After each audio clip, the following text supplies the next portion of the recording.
Point number 11 students, अब ये हमारे टॉपिक का पार्ट नंबर 2 है, जिसपे हम अब देखेंगे व्हाट इज वेट। वेट क्या होता है। पहले हमने जितना भी कुछ पढ़ा है वो पढ़ा है मैथ्स के बारे में। अब हम पढ़ने जा रहे हैं वेट के बारे में कि वेट क्या होता है।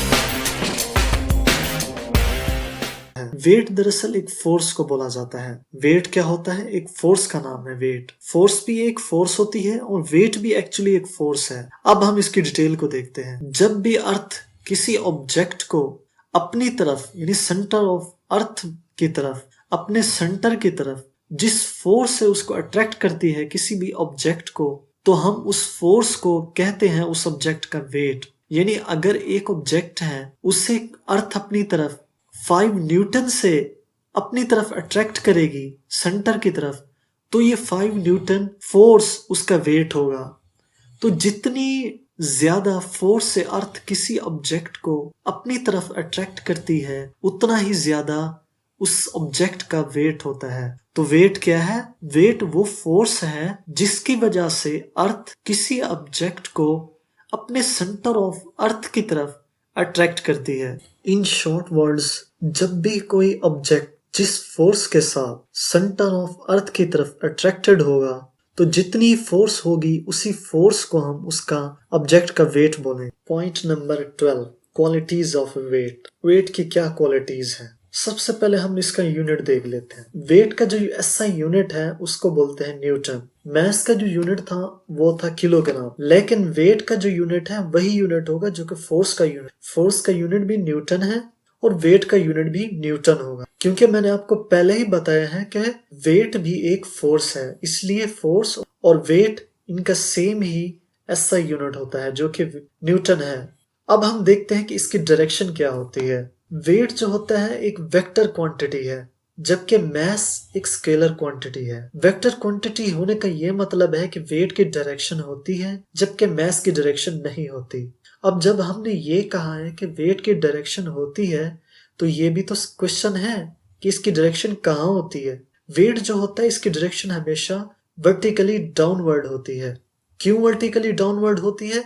हम देखते हैं कि जब भी हम किसी ऑब्जेक्ट को थ्रो करते हैं तो हमेशा अर्थ की तरफ अट्रैक्टेड होता है, यानी सेंटर ऑफ अर्थ की तरफ अट्रैक्टेड होता है। और सेंटर ऑफ और जो अर्थ है वो भी ऑब्जेक्ट को अपने सेंटर की तरफ अट्रैक्ट करती है। यानी कि जो ऑब्जेक्ट होता है हमेशा उसकी जो डायरेक्शन है वो डाउनवर्ड होती है। तो वेट की डायरेक्शन हमेशा डाउनवर्ड ही होगी, क्योंकि अर्थ हमेशा किसी भी ऑब्जेक्ट को अपने सेंटर की तरफ अट्रैक्ट करेगी। हमने एक बॉल ऊपर फेंकी है, थ्रो की है बॉल को, तो बॉल क्या मजीद ऊपर चली जाएगी? नहीं, वो हमेशा नीचे ही आएगी। नीचे किस लिए आएगी? वेट की वजह से, ग्रेविटेशनल फोर्स की वजह से, या ग्रेविटी की वजह से, या जिसे हम बोलते हैं ग्रेविटेशन। तो ये इस ग्रेविटी की वजह से जो अर्थ इस बॉल पे लगा रही है जो कि डाउनवर्ड है, इस वजह से बॉल हमेशा नीचे जमीन की तरफ आती। हमने ये देखा था कि मैस हमेशा यूनिवर्स में कहीं भी किसी भी जगह पे कांस्टेंट होता है, जबकि वेट कांस्टेंट नहीं होता, ये चेंज होता रहता है, इसमें वेरिएशन होती है। जब हम ये कंसीडर करते हैं कि सरफेस ऑफ अर्थ, क्योंकि इसकी जी की वैल्यू सेम है इसलिए वेट भी सेम ही हो, लेकिन जब हम अर्थ के पोल की तरफ लेते हैं, चूंकि वहां पे जी की जो वैल्यू है वो मैक्सिमम है, इसलिए वेट भी ज्यादा होगा। और जो इक्वेटर है अर्थ का, वहां चूंकि जी की वैल्यू कम है इसलिए वेट भी कम होता है। तो वेट जो होता है ये कांस्टेंट नहीं होता, ये वेरी करता रहता है। स्टूडेंट्स, फिर ये भी है कि वेट किस चीज के ऊपर डिपेंड करता है। हम जानते हैं कि वेट का फॉर्मूला है W = mg। मैस तो हर जगह पे कांस्टेंट है, यानी कि मैस के ऊपर वेट हरगिज डिपेंड नहीं। इसका मतलब ये है कि वेट जी के ऊपर डिपेंड करता है। तो जहां भी जी की वैल्यू वेरी करेगी हमारा वेट भी वेरी करेगा। अगर किसी इंसान का वेट अगर 70 kg है एक जगह पर अर्थ पे, तो वो मून पे डिफरेंट होगा। ये हम थोड़ी देर में देखते हैं। पॉइंट नंबर 13 ग्रेविटेशनल फोर्स या फोर्स ऑफ ग्रेविटी। या ग्रेविटेशन। जब भी हम वेट को कंसिडर करते हैं तो हमें मुख्तलिफ टर्म्स सुनाई देती हैं। Force of gravity, gravitational force, gravitation या ग्रेविटी। आखिर ये सब टर्म्स क्या होती हैं? अब मैं थोड़ा थोड़ा ब्रीफली इसको एक्सप्लेन करता हूँ। स्टूडेंट्स, हमने ये देखा था जो वेट था वो एक फोर्स का नाम था। यानी जब किसी ऑब्जेक्ट को अर्थ अपने सेंटर की तरफ जिस फोर्स से अट्रैक्ट करती थी, उस फोर्स को हमने वेट का नाम दिया था। यानी जिस फोर्स से या जिस कुव्वत से या जिस पावर से अट्रैक्ट करती थी वो वेट था। लेकिन वो फोर्स जिसकी वजह से अर्थ किसी दूसरे ऑब्जेक्ट को अपने सेंटर की तरफ अट्रैक्ट करती है, उस फोर्स का नाम ग्रेविटेशनल फोर्स या फोर्स ऑफ ग्रेविटी है। वेट एक फोर्स था, लेकिन उस फोर्स का नाम जो अर्थ किसी ऑब्जेक्ट को अपने सेंटर की तरफ अट्रैक्ट करती थी, उस फोर्स का नाम ग्रेविटेशनल फोर्स है या फोर्स ऑफ ग्रेविटी है। स्टूडेंट्स, आपको ये याद रखना होगा कि ग्रेविटेशनल फोर्स एक फोर्स ऑफ अट्रैक्शन होती है, रिपल्शन नहीं होती। ये याद रखना है, ये बहुत जरूरी है। ग्रेविटेशनल फोर्स या फोर्स ऑफ ग्रेविटी ये अट्रैक्टिव फोर्स है, रिपल्सिव नहीं है। इसको हम फोर्स ऑफ ग्रेविटी भी बोलते हैं, ग्रेविटेशनल फोर्स भी बोलते हैं इसे।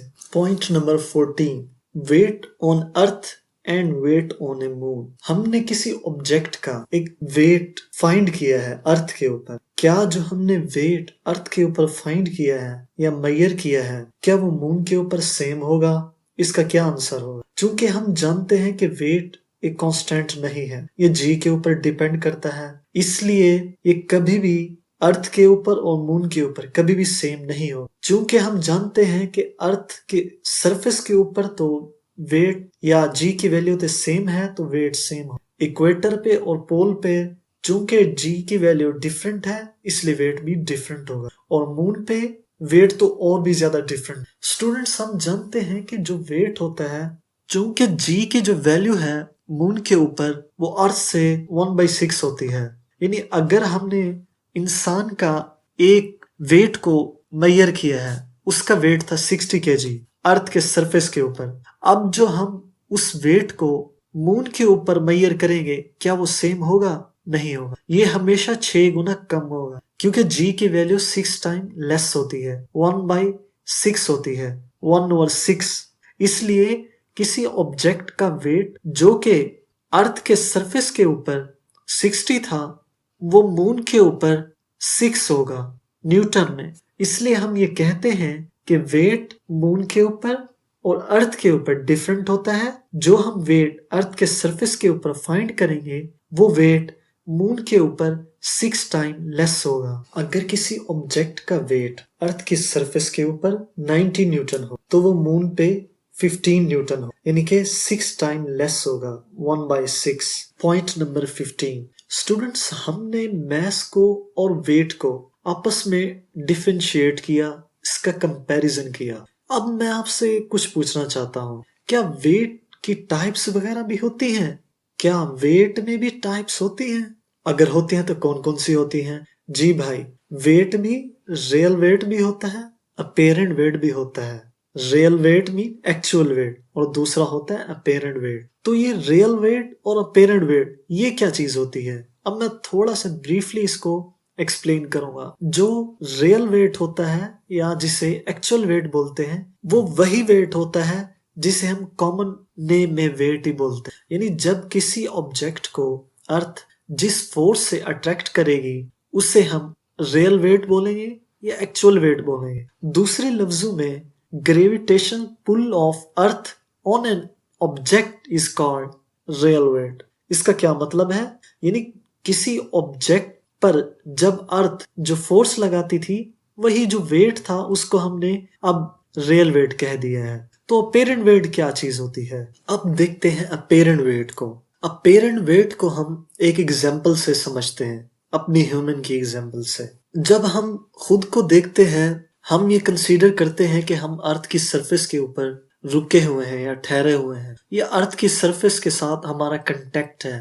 तो अर्थ ने हमें यानी हम ऑब्जेक्ट को अपने सेंटर की तरफ वर्टिकली डाउनवर्ड अट्रैक्ट कर रही है। स्टूडेंट्स, जब भी वेट को मेजर करना होता है तो हम ये देखते हैं कि एक तो वो फोर्स है जो कि वर्टिकली डाउनवर्ड, जिसे हम ग्रेविटेशनल फोर्स बोलते हैं, वो वर्टिकली डाउनवर्ड है जो अर्थ लगा रही है हमारे ऊपर या ऑब्जेक्ट के ऊपर। लेकिन इसके अपोजिट डायरेक्शन में भी एक फोर्स होती है जिसे हम रिएक्शनल फोर्स भी बोलते हैं। रिएक्शनल फोर्स को हम स्प्रिंग बैलेंस से भी समझ सकते हैं।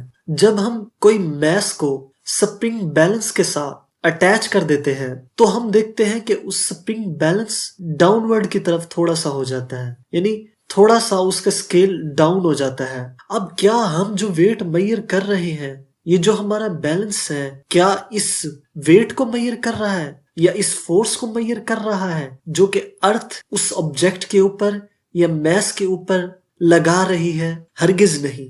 बल्कि वेट को जब भी मेजर करना होता है तो हम ये देखते हैं कि उसके रिएक्शन को मेजर किया जाता है। यानी जब भी ऑब्जेक्ट अर्थ की तरफ अट्रैक्टेड होगा, उसके सेंटर की तरफ, उसके अपोजिट साइड में उसकी एक रिएक्शन फोर्स होगी जिसकी वजह से हम जमीन पे ही रहते हैं, हम अर्थ के सेंटर के साथ या सरफेस के साथ कांटेक्ट में रहते हैं। ये एक दूसरे को बैलेंस कर देती हैं फोर्सेस। तो स्टूडेंट्स, हमने ये जाना कि जब भी हमने वेट को मेजर करना होता है तो हम एक्चुअली उस फोर्स को मेजर नहीं करते जो कि अर्थ हमारे ऑब्जेक्ट के ऊपर लगा रही होती है, बल्कि हम उसकी रिएक्शन फोर्स को मेजर कर रहे होते हैं। तो ये जो रिएक्शन फोर्स है, इस रिएक्शन फोर्स को हम अपेरेंट वेट कहते हैं। पॉइंट नंबर 16, क्या वेट भी जीरो हो सकता है? स्टूडेंट्स, हमने पहले देखा था कि आमतौर पर यूजुअली मैस जीरो नहीं हो। मैस को हम रेस्ट मैस भी बोलते हैं। ये आमतौर पर जीरो नहीं होता क्योंकि जीरो होने का मतलब है कि कोई चीज एग्जिस्ट नहीं करती। स्पेशल केसेस होते हैं, स्पेसिफिक केसेस होते हैं जहाँ पे मैस जीरो होता है जब कोई ऑब्जेक्ट स्पीड ऑफ लाइट से मूव करे, जिसे हम फोटॉन के केस में देखा था।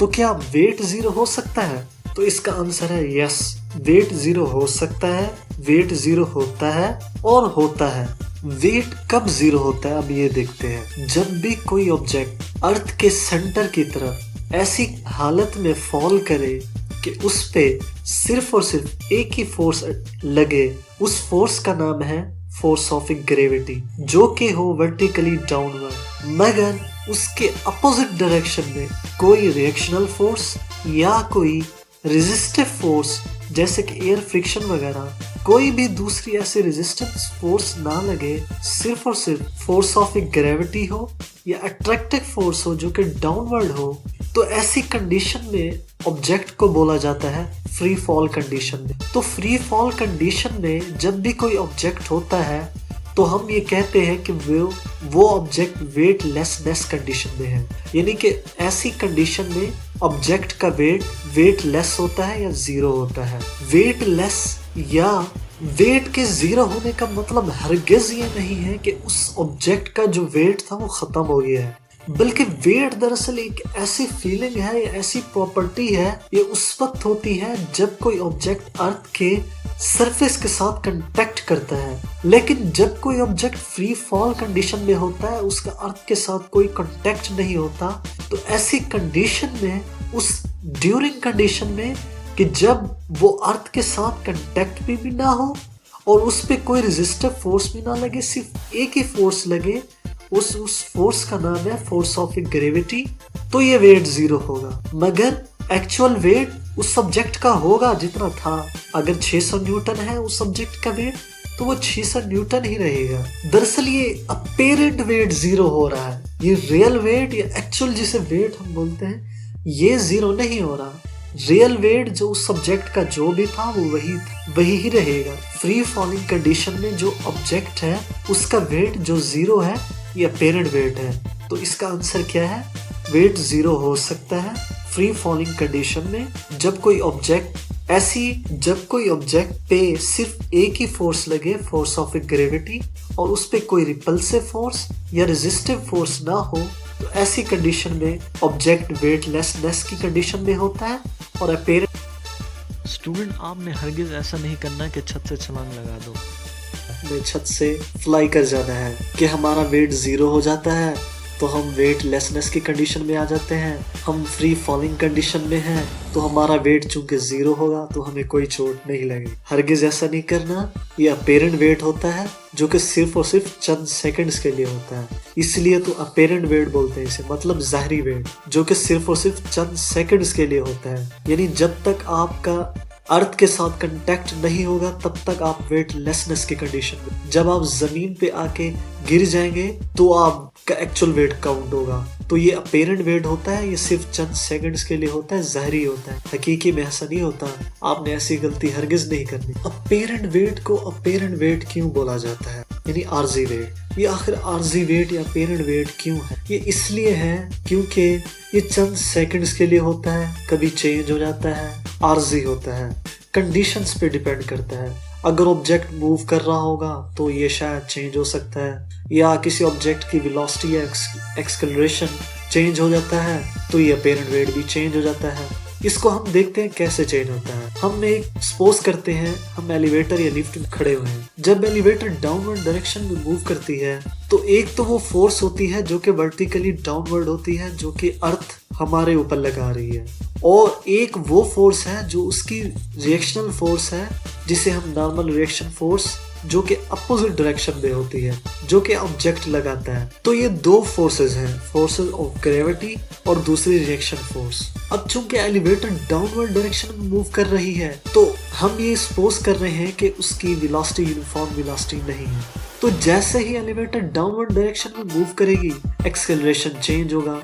तो हम ये देखते हैं कि ऐसी कंडीशन में अपेरेंट वेट यानी कि आर्जी वेट कम हो जाता है। हमें इस कंडीशन में आपने अक्सर फील किया होगा, जब भी एलिवेटर डाउनवर्ड डायरेक्शन में मूव करती है हमें ऐसा लगता है कि जैसे हम हल्के फील करते हैं। ये क्यों हल्के फील करते हैं? ये अपेरेंट वेट की वजह से होता है, यानी कि आपका अपेरेंट वेट ऐसी कंडीशन में कम हो गया है। लेकिन जब यही एलिवेटर अपर डायरेक्शन में मूव करती है, मगर ख्याल करना उसकी वेलोसिटी यूनिफॉर्म हरगिज नहीं हो, तो जब एलिवेटर अपर डायरेक्शन में मूव करती है तो ये अपेरेंट वेट इंक्रीज हो जाता है। तो हमें ऐसी कंडीशन में फील होता है जैसे हमारा वेट जो होता है ना, हम खुद एलिवेटर के साथ चिपके हुए, या अपने कोशिश करते हैं कि हमारे पैर जो हैं वो एलिवेटर के साथ अटैच रहे, यानी कि हमें ऐसा फील होता है जैसे हमारा वेट जो है इंक्रीज हो गया है। दरअसल ये अपेरेंट वेट है, ये चंद सेकंड के लिए है, इसलिए इसे अपेरेंट या आर्जी वेट बोला जाता है।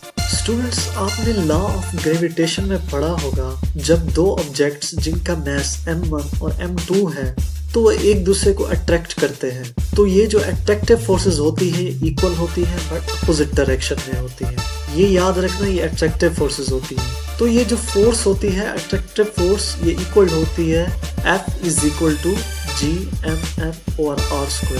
आपने ये भी पढ़ा होगा कि ये फोर्स ऑफ अट्रैक्शन जो होती है ये इंतहाई कम हो जाती है, जिसकी वजह से कोई भी दो ऑब्जेक्ट जैसे दो कारें या दो इंसान आपस में अटैच नहीं हो जाते, फिक्स नहीं हो जाते, चिपक नहीं जाते। क्यों नहीं चिपक जाते? क्योंकि दो ऑब्जेक्ट्स के दरमियान में जो अट्रैक्टिव फोर्सेस होती हैं ये इंतहाई वीक होती है, बहुत वीक होती है। मगर जब कोई ऑब्जेक्ट को जब हम फॉल करते हैं, गिराते हैं, तो जमीन पे आके रुक जाती है। तब वो जमीन पे क्यों आती है? हमने तो या आपने तो ये पढ़ा होगा कि फोर्स ऑफ ग्रेविटी जो थी वो इंतहाई कम थी दो ऑब्जेक्ट्स के दरमियान। अब यहाँ पे क्या ऐसा हुआ कि जो ऑब्जेक्ट्स है, जो इंतहाई, लेट्स सपोज एक बॉल है, हमने उसे गिराया है, वो नीचे आके गिर गई है अर्थ की सरफेस के ऊपर। क्यों? अब क्यों यहाँ पे फोर्स ऑफ ग्रेविटी ज्यादा हो गई है? दो ऑब्जेक्ट्स जिनका मैसेज सेम था, उनके आपस में फोर्स ऑफ ग्रेविटी क्यों कम थी? इस कंडीशन में ग्रेविटी क्यों ज्यादा है? क्या आपको इसके रीजन समझ में आई है? दरअसल जब दो बॉलें जो कि एक दूसरे के साथ रखी हुई हैं, वो इसलिए अट्रैक्ट नहीं करती क्योंकि हमें पता है कि फोर्स ऑफ ग्रेविटी इंतहाई वीक है। लेकिन जब वही बॉल को जब ऊपर से गिराया जाता है तो अब जो पहली बॉल है उस बॉल को अर्थ अट्रैक्ट कर रही है, यानी कि अब उस बॉल का कंपैरिजन अर्थ से हो रहा है। अब उस बॉल का साइज अर्थ के मुकाबले में निग्लिजिबल है, यानी 0 है, यानी कि बॉल इतनी छोटी है और अर्थ इतनी मैसिव है। यही वजह है कि ऐसी कंडीशन में अर्थ की फोर्स ऑफ ग्रेविटी इस कदर ज्यादा है कि किसी भी ऑब्जेक्ट को वो अपनी तरफ अट्रैक्ट कर लेती है। यही वजह है कि दो इंसान आपस में अटैच नहीं हो जाते, लेकिन जब वही इंसान आसमान से गिरता है तो वो नीचे जमीन की तरफ आ जाता है। क्यों आ जाता है? क्योंकि अब उसका कंपैरिजन अर्थ की ग्रेविटी से हो रहा है, अर्थ से हो रहा है, अर्थ के मैस से हो रहा है। Very very important question and misconception जो कि मैस और वेट के यूनिट के बारे में है। हमें पता है कि मैस तो किलोग्राम में होता है और वेट को भी हम किलोग्राम में मेजर करते हैं। आखिर क्यों? हम इनको आपस में रिलेट करते हैं। यानी अगर किसी ने अपना मैस मेजर करना हो तो वो ये नहीं करता या कहता कि मेरा मैस 60 kg है। हम ये टर्म यूज करते हैं कि मेरा वेट 60 kg है, मेरा वेट 70 kg है, मेरा वेट 80 kg है। आखिर क्यों? हम जब मैस ही मेजर कर रहे हैं तो फिर अपनी जुबान से वर्ड वेट यूज करते हैं और उसका यूनिट केजी लिखते हैं। आखिर क्यों? स्टूडेंट्स, इसकी वजह यह है कि वेट मशीन होती है, वो फोर्स को मेजर करती है। जब हम अपना वेट मेजर करने जाते हैं तो हम किसी वेट मेजरिंग स्केल के ऊपर ठहर जाते हैं, उसके ऊपर अपना पैर रखते हैं, तो एक्चुअली हमारा वेट कैसे या हमारा मैस कैसे काउंट करती है? वो हमारी जो हम या हमारे पाँव जो उसके ऊपर फोर्स लगा रहे हैं वो उस फोर्स को मेजर करती है और उस फोर्स के रिएक्शन को मेजर करती है। वेट मशीन के अंदर दरअसल लोड सेंसर होता है जो कि फोर्स के रिएक्शन को मेजर करता है, जो कि हम उसके ऊपर लगाते हैं वेट मशीन के ऊपर। चूंकि हम वेट मशीन के ऊपर मेजर तो मैस कर रहे हैं, लेकिन वेट मशीन हमारे फोर्स को काउंट कर रही है। इस वजह से हम टर्म मैस नहीं यूज करते। प्रैक्टिकल वर्ल्ड में हम यूज करते हैं वेट यूज करते हैं। चूंकि हम जानते हैं कि वेट का formula W is equal to होता है mg। यानी अगर हमारा मैस है 60 तो हमें पता है कि g की वैल्यू सरफेस ऑफ अर्थ पे सेम है। तो हम जब भी वेट मेजर करते हैं, जो कि वेट मशीन हमारी फोर्स के रिएक्शन को मेजर करती है, तो हम ये कंसीडर कर लेते हैं कि भाई जी की वैल्यू जो कि सेम है सरफेस ऑफ अर्थ के ऊपर, इसलिए हम जी को साइलेंट कर लेते हैं। यानी अगर मेरा वेट है 70 kg तो इसका मतलब क्या होगा? 70 kg 70 मल्टीप्लाई बाय जी 9.8, ये मेरा वेट होगा। अगर किसी का वेट 50 होगा तो इसका मतलब क्या है? 50 मल्टीप्लाई बाय जी 9.8। तो अगर किसी का वेट होगा 40 तो हम उस 40 को जी के साथ मल्टीप्लाई कर देते हैं। चूंकि हमें ये पता है हर किसी को कि भाई पूरे सरफेस के ऊपर जी की वैल्यू सेम है, इसलिए आमतौर पर प्रैक्टिकल वर्ल्ड में हम सारे इंसान जो है वेट का यूनिट जो है किलोग्राम में कंसीडर करते हैं। लेकिन ये आपको याद रखना है, हम वेट का यूनिट किलोग्राम में कंसीडर करते हैं, लेकिन वर्ड हम वेट यूज करते हैं। हम वर्ड कभी भी ये यूज नहीं करते कि मेरा मैस 70 kg है। हम आमतौर पर ये यूज करते हैं कि मेरा वेट 70 kg है। हम ये भी यूज नहीं करते कि मेरा वेट 70 न्यूटन है। यानी कि हमने ये क्यों नहीं कहा मेरा मैस 70 है kg है? क्योंकि वेट मशीन हमारे फोर्स के रिएक्शन को मेजर कर रही। इसलिए प्रैक्टिकल वर्ल्ड में जो इसका यूनिट होता है वो बेसिकली होता है वेट का किलोग्राम फोर्स होता है, kgf, या किलोग्राम वेट होता है। यानी अगर मेरा वेट है 70 तो इसका मतलब यह है किलोग्राम वेट, या हम यूं बोलेंगे किलोग्राम फोर्स।